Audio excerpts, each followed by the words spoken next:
are, n-are putere deloc. Oare aia acolo? Aia 4.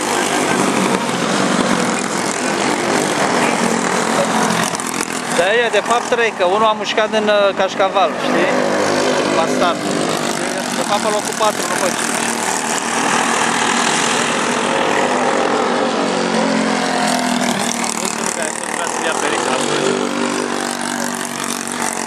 De cât s-a apropiat de ei. Are ceva în cap.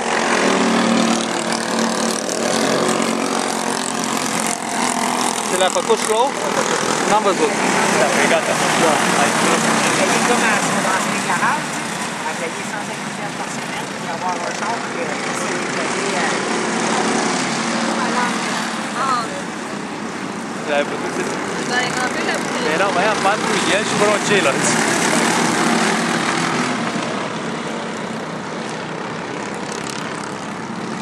Da, m-am tot uitat și mi-am seama că n-are timp să-i prindă din urmă. Nu mai sunt clar. Nu, dar nici n-a avut putere la motor, nu știu, s-a întâmplat ceva. Nu sunt la fel mașinile? Pe porțiunea aia mai ales. Aici trebuie să tragi tare. Și acolo nu-l ajută deloc mașina.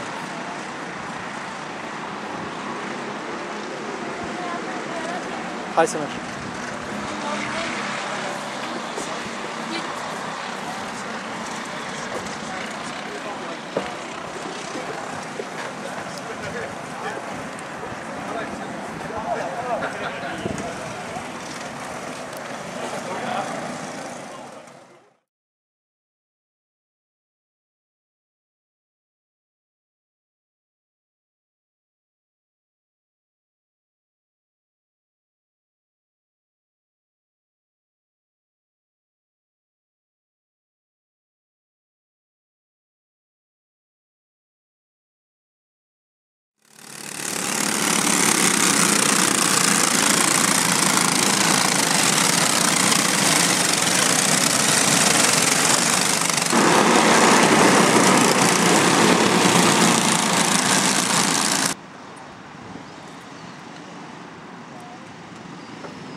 N-are putere deloc.